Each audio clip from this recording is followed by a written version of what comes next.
जवील फरूज के कुल 12 हिस्से थे। 12 अफराद हैं जिनके हिस्से अल्लाह ताला ने कुरान पाक में मुकर्रर किए। 4 मर्द हैं, 8 औरतें हैं। 4 मर्दों में एक बाप है, दूसरा दादा है। इनके हिस्से हमने बयान कर दिए इससे पहले वाली वीडियो में और पहले वाले लेक्चर में। और उसके बाद नंबर 3, तीसरा मर्द शोहर है, उसके 2 तरह के हिस्से बनते हैं, वो भी हमने बयान कर दिए। औलाद की मौजूदगी में चौथा हिस्सा और औलाद की गैर मौजूदगी में आधा माल। और उसके बाद चौथा मर्द जो है, जवील फरूज में कुल 4 मर्द हैं, 8 औरतें हैं। तो 3 मर्दों का हमने हिस्सा मुकर्रर पढ़ लिया। चौथा मर्द है मां शरीक भाई। किसी औरत की शादी हुई और उससे उसकी औलाद भी हुई, फिर उसके खामिद का इंतकाल हो गया या खामिद ने तलाक दे दी। उस औरत ने इद्दत के बाद दूसरी शादी कर ली और उससे भी औलाद होगी। अब पहले खामिद से होने वाली औलाद और इस दूसरे खामिद से होने वाली औलाद आपस में मां शरीक बहन भाई कहलाए, क्योंकि उनकी मां एक है जबकि बाप अलग अलग है। अरबी में इनको अखियाफी या खीफी भाई बहन कहते हैं। बेवा या तलाक याफ्ता औरत का इद्दत गुजारने के बाद दूसरा निकाह करना कोई ऐब, कोई जुर्म, कोई गुनाह नहीं है। अल्लाह ताला की तरफ से इसकी इजाजत है। और वो अगर अपने खामिद की वफात या तलाक के बाद अपने बच्चों की खातिर निकाह न करे, उसको इस पर अजर मिलेगा, इस पर सवाब मिलेगा। लेकिन अगर वो शादी करना चाहती है तो अल्लाह ताला ने उसको शादी करने की इजाजत दी है, शरीयत में उसको इजाजत है। जिसने उसको ऐबदार किया, गोया कि उसने अल्लाह के कानून को ऐबदार बनाया, अल्लाह के कानून को ऐब वाला समझा। इसलिए ये कोई ऐब नहीं है। और इसमें अगर किसी के दिल में ऐब है वो तौबा करे।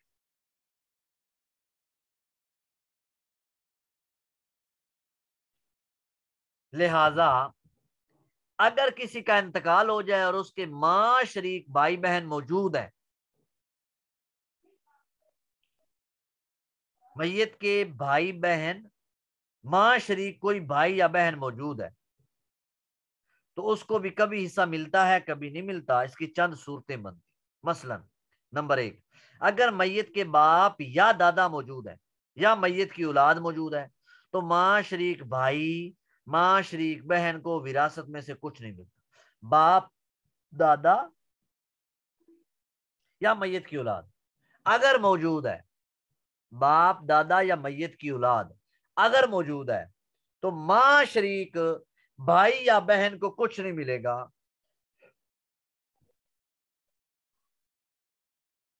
और वो बुरा सामे से निकल जाएगा। अगर मैयत के बाप दादा मौजूद नहीं है, औलाद भी नहीं है, तो देखा जाएगा कि मां शरीक भाई या बहन में से एक है या ज्यादा है। अगर सिर्फ एक है तो उसे मिरास का छठा हिस्सा मिलेगा। और अगर मां शरीक भाई और बहनें एक से ज्यादा हैं तो उनको मिरास, यानी एक लड़का था,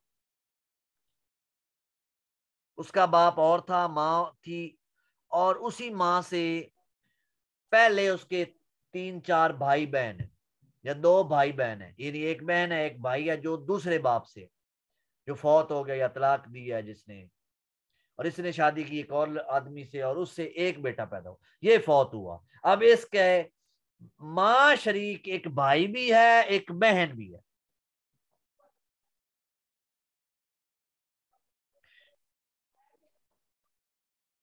तो फिर क्या होगा, फिर उनको तीसरा हिस्सा मिलेगा जिसे वो आपस में बराबर बराबर तकसीम करेंगे। यहां पर बहन को भी भाई के बराबर हिस्सा मिलेगा। वैसे तो है ना, बहन को यानी भाई को अपनी बहन का डबल हिस्सा मिलेगा। बहन को अगर 10,000 मिलेगा तो मिला है तो भाई को 20,000 मिलेगा। यानी हिस्से में अगर भाई के लिए 20 आ रहा है तो बहन के लिए 10 आएगा, उसका निस्फ आएगा। लेकिन मां शरीक बहन भाई में अगर कोई है, दो एक से ज्यादा है, एक है तो छठा हिस्सा मिलेगा, भाई है या बहन है। और अगर एक भाई या एक बहन है तो फिर उन दोनों को तिहाई मिलेगा, तीसरा हिस्सा। मसलन एक शख्स का इंतकाल हुआ, उसने कुल 30,000 छोड़े, उसके मां शरीक भाई बहन भी जिंदा है, उसकी अपनी औलाद भी है, कोई बेटा बेटी पोता, तो उस सूरत में मां शरीक भाई बहनों को 1 रुपया भी नहीं मिलेगा।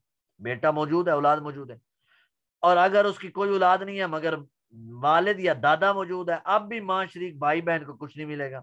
लेकिन अगर उसकी औलाद भी नहीं है, बाप दादा भी नहीं है, तो अब मां शरीक भाई बहनों को हिस्सा मिलेगा।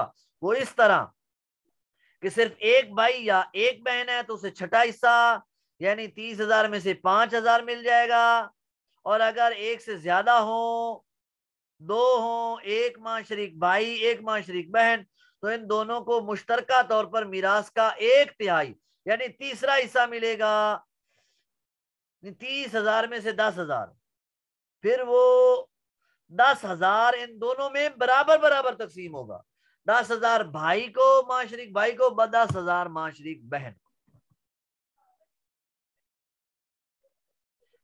चलें जी, ये थे 4 मर्द जिनका हिस्सा अल्लाह ताला ने खुद कुरान पाक में मुकर्रर बयान फरमा दिया, मुकर्रर फरमा दिया है, मुंतखब फरमा दिया है। और ये 4 मर्द हैं, इनको याद कर लें। एक बाप है, एक दादा है, एक शोहर है, और एक मां शरीक बहन भाई। बाप है तो उसकी हमने 3 सूरतें बनाई हैं। एक मुजक्कर औलाद हुई तो बाप को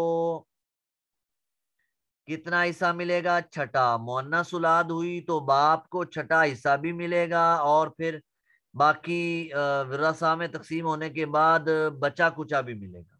और अगर औलाद बिल्कुल ना हुई तो जवील फरूज में कोई और है तो उसका हिस्सा देकर बाकी सारा बाप को मिलेगा। अगर जवील फरूज में कोई भी नहीं है बाप के अलावा तो सब बाप को मिल जाएगा।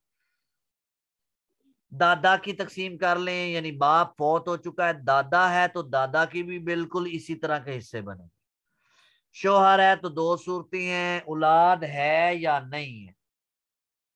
अगर औलाद है तो उसका हुक्म और है, यानी औलाद है औरत की तो शोहर को चौथा हिस्सा मिलेगा, 40,000 में से 10,000। और अगर औलाद नहीं है तो शोहर को बीवी के सारे बचे हुए माल, यानी जो उसने छोड़ा है उसका आधा मिलेगा। यानी अगर उस बीवी ने 40,000 छोड़ा है तो 20,000 शोहर को मिलेगा। और तीसरी सूरत जो है मां शरीक भाई की है, मां शरीक बहन या मां शरीक भाई। उसका खुलासा ये है कि अगर मैयत के बाप दादा या मैयत की औलाद मौजूद है तो मां शरीक भाई बहन को कुछ नहीं मिलेगा। अगर मैयत के बाप दादा नहीं है, औलाद भी नहीं है, तो मां शरीक भाई बहन को अगर एक है तो 10वां छठा हिस्सा मिलेगा। अगर भाई बहन एक से ज्यादा हैं तो फिर सारे माल का तिहाई तीसरा हिस्सा मिलेगा। लेकिन वो इन भाई बहनों में बराबर बराबर तकसीम होगा। चलें जी, ये 4 हिस्से हमने बयान किए हैं, इनको अच्छी तरह याद करें। एक बाप दादा खाविंद और मां शरीक भाई, ये 4 हिस्से मुकर्रर हैं, ये याद करें। आगे 8 हिस्से खवातीन के आते हैं, वो इंशाअल्लाह फिर हम अगले सबक में पढ़ेंगे। लेकिन उनको भी याद कर लें, खवातीन के कम से कम इस सबक में नाम याद कर लें। माँ बीवी बेटी पोती, माँ बीवी बेटी पोती। उसके बाद बहन की 3 सूरतें बनती हैं, सगी बहन, माँ बाप शरीक बहन, माँ शरीक बहन। माँ बीवी बेटी पोती 4 और बहन की 3 सूरतें बनती। 4 और 3 7 और 8वीं है दादी, नानी। तो ये कुल 8 हिस्से बने, 8 मर्द बने जो जवील फरूज में से हैं, जिनका हिस्सा अल्लाह ताला ने मुकर्रर फरमाया। ये इंशाल्लाह जो औरतें हैं उनके हिस्से हम अगले सबक में पढ़ेंगे।